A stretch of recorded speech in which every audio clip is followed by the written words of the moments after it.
unang linggo po ng Kwaresma ay palaging pagninilay sa pagtukso ng demonyo sa ating Panginoon. Mahalaga po ito. Alam niyo kung bakit? Dalawa lang sila doon, ang demonyo at ang Panginoon. Ibig sabihin, ang source ng insidenteng ito, ng pangyayaring ito, ay ang Panginoon lamang. Sapagkat hindi naman magkukwento ang demonyo para masulat sa Ebanghelyo. Kailangan po nating liwanagin din na ang tukso ay iba sa pagsubok.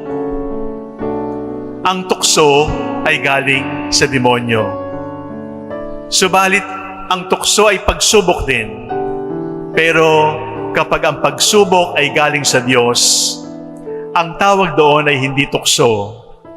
Ang tawag doon ay pagsubok. Ngayon po, ang Ebanghelyo ay nagtapos doon sa mga salitang, "The devil departed from him for a time." Ano yung tatlong tukso na tinanggap ng Panginoon? Una, tukso ng ginhawa. Gawin mong tinapay ang nakapaligid sa iyo, mapapawi ang gutom mo. Pangalawa, sikat. Biglang sikat. Instant popularity. Pangatlo, instant power. Sapagkat kung sasamba ka sa akin, ibibigay ko sa iyo ang lahat ng kapangyarihan. Tandaan po natin palagi ay ito, that temptations are never ugly. Temptations always try to look good. Because if the temptation is ugly from the beginning, you would not be attracted. The devil tries to look beautiful. The devil tries to look attractive. The devil tries to look beneficial to you. The devil tries to look concerned about you. And the devil says, if you do this, you're going to be popular. You're going to be comfortable. You're going to be powerful. Ano naman ang masama sa ginhawa? Ano naman ang masama sa busog? Ano naman ang masama sa kilala ka ng maraming tao? Di ba maganda na malakas ka? But there is something about it that makes it wrong. Tandaan po natin yon. Ang tukso ay nagsisimula bilang pagpapaganda.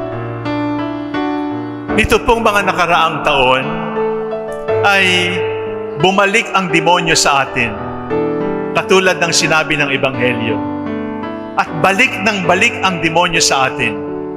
At ano yung demonyo na nakikita natin ngayon na nagpapanggap bilang mabuti?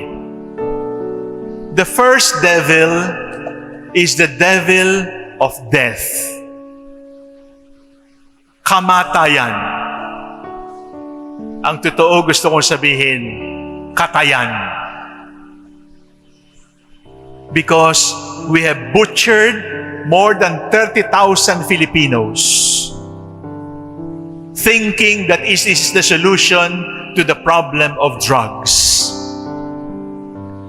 Ang masagwa po noon ay mga Katolikong sumasamba at nagsisimba at nagdadasal ay pumapalakpak at nagsasabi, "Hay, salamat, nabawasan ang masama. Hay, salamat, ligtas na ang buhay kasi nabawasan ang kriminal." But my dear brothers and sisters, death is a temptation. It may offer itself as a solution, but death is not a solution. Death is a problem. That is why Christ came in order to give us not death, but life. Ang kamatayan ay tukso at ginagamit ito upang maniwala tayo na mabuti ang pumatay. Pinapaniwala tayo na ang pagpatay ay makakalutas sa problema natin. Pinapapaniwala tayo na nababawasan ang masama at nagiging ligtas ka kapag pinatay ang kapwa-tao. But it is wrong. Because death is not the will of God for us. The will of God for us is fullness of life. Ang pangalawang demonyo ng ating panahon ay kabastusan.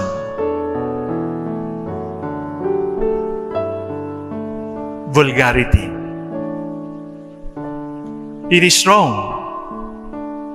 But how come we are laughing? It is wrong. But how come we are clapping and repeating? It is wrong. But how come the same lips that utter vulgarity will be the same lips that will say amen to the body of Christ? My dear brothers and sisters, vulgarity is wrong because our mouth belongs to the Lord. And that is why we say, "Open my lips, O Lord, and my tongue shall proclaim your greatness, and my tongue shall proclaim your praise." Our tongue, our lips should proclaim the greatness of God, not vulgarity, not profanity, hindi pagmumura, hindi pagsisinungaling, hindi pananakit, hindi pag-iinsulto sa kababaihan. Because vulgarity presents itself as funny. Vulgarity presents itself as exemplary. But it is not so because it is evil. Ang pangatlo ay kasinungalingan. If the truth will not help you, let lie protect you.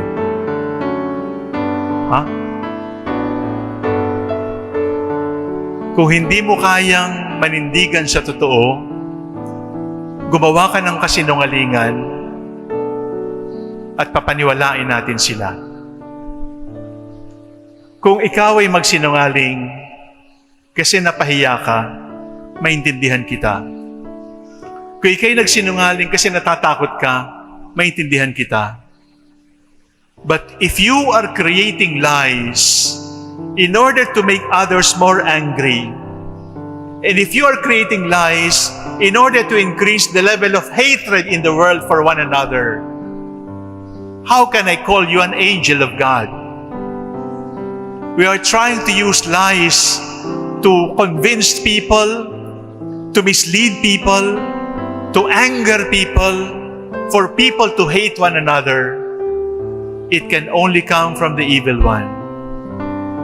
Pero, pansinin po ninyo, mga minamahal kong kapatid, dahil panahon ng kampanya, ang lahat kontra sa kamatayan. Dahil panahon ng kampanya, hindi na nagmumura. Dahil panahon ng panliligaw, ay parang nagsasabi na ng totoo.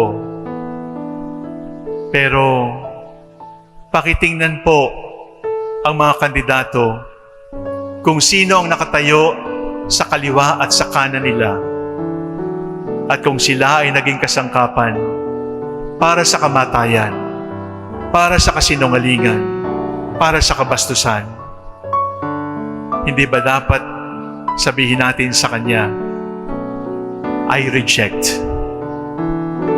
Itinatakwil ko ang masama. Itinatakwil ko ang kasalanan. Itinatakwil ko ang tukso. Itinatakwil ko ang demonyo sapagkat sumasampalataya ako. Let us make a stand, not for anyone in politics, but for the Lord. But you can only stand up for the Lord if you're willing to reject the devil. Jesus Christ, the Son of God, was born for you and me. He came to bring the good news, from sin to set us free. The blind, the deaf, the lame, the poor, His power meant to see. He gave His life upon the cross has eternal life to keep.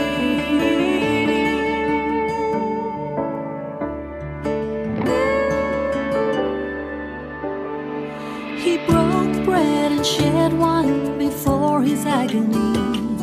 We share the body and the blood in his memory. To make his message known is our responsibility. So here we are to pledge our lives to the Lord of eternity.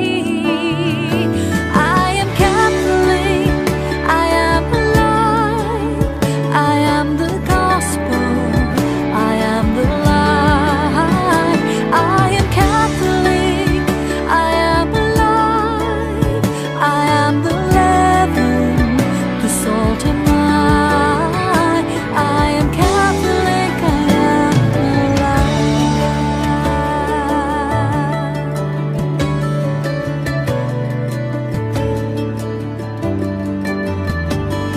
We carry Christ in our hearts, in what we do and say. We raise our voices, lift